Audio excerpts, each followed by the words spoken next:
रामपुर गांव में एक छोटा सा चौपाल था। ये चौपाल गांव वालों के लिए बहुत जरूरी जगह थी। यहाँ सब लोग इकट्ठा होते थे, चाय पीते थे और गपशप करते थे। एक दिन चौपाल पर बहुत हलचल थी। गांव के सरपंच के चुनाव का ऐलान होने वाला था। सरपंच हरि सिंह जी ने माइक उठाया। उन्होंने बताया कि चुनाव कब होगा। गांव में उत्साह और उत्सुकता फैल गई। सब जानना चाहते थे कि इस बार कौन चुनाव लड़ेगा। गांव में दो नौजवान थे, वीरू और बल्लू। दोनों पक्के दोस्त थे, हमेशा मस्ती करते रहते थे। चुनाव की बात सुनकर दोनों चौपाल पर ही थे। एक दूसरे को देखकर मुस्कुरा दिया। चल यार, इस बार चुनाव लड़ते हैं। हाँ, और सबको हंसाते हैं। दोनों ने सोचा कि चुनाव लड़ेंगे, लेकिन सिर्फ मजे के लिए। वीरू और बल्लू ने अपने अपने तरीके से प्रचार शुरू कर दिया। वीरू गांव में घूम घूम कर मजेदार गाने गाने लगा। बल्लू ने एक नया तरीका निकाला। वह एक ठेला लेकर घूमता था। उस पर मजेदार कहानियां लिखी होती थीं। चुनाव प्रचार में वीरू और बल्लू ने सबको खूब मजे कराए। दोनों ने गांव वालों के लिए एक दिन मुफ्त पान और मिठाई बंटवाई। गांव वाले भी इस चुनाव को मजाक समझ रहे थे। सब वीरू और बल्लू की हरकतों पर हंसते थे। चुनाव से एक दिन पहले गांव के स्कूल में एक बड़ी सभा हुई। वीरू और बल्लू को अपनी अपनी बात रखनी थी। सभा में पूरा गांव मौजूद था। अगर मैं जीता तो गांव में एक बड़ा सा पार्क बनवाऊंगा। उसमें झूले होंगे, फिसल पट्टी होगी और बच्चों के लिए बहुत कुछ होगा।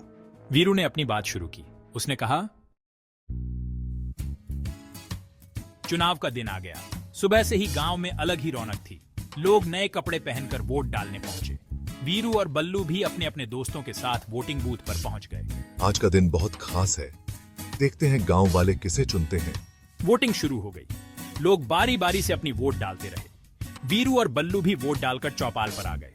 दोनों वोटिंग के नतीजों का इंतजार कर रहे थे। अब बस इंतजार है, देखते हैं क्या होता है। जैसे जैसे वोटों की गिनती होती गई, गांव दो हिस्सों में बंटता गया। कुछ लोग वीरू को पसंद कर रहे थे तो कुछ लोग बल्लू को। वीरू और बल्लू की मस्ती अब कम होती जा रही थी। लगता है अब मजाक खत्म। दोनों को समझ आने लगा था कि चुनाव अब मजाक नहीं रहा। हाँ, अब सब कुछ दांव पर है। आखिरकार वोटों की गिनती पूरी हो गई। पूरा गांव चौपाल पर इकट्ठा था। सरपंच हरि सिंह जी के हाथ में एक कागज था। उन्होंने सबको शांत रहने को कहा। हरि सिंह जी ने कहा, गांव वालों, वोटों की गिनती पूरी हो गई है। नतीजे आपके सामने हैं।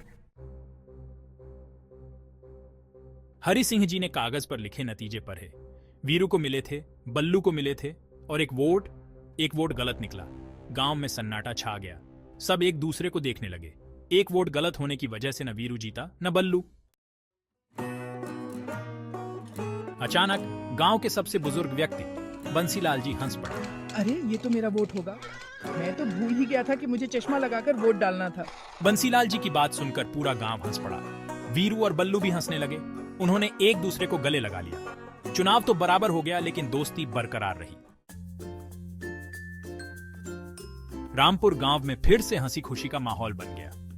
यह चुनाव सबके लिए एक यादगार किस्सा बन गया। इससे सबको पता चला कि जिंदगी में हंसी बहुत जरूरी है। हंसी ही हमें हर मुश्किल से लड़ने की ताकत देती है।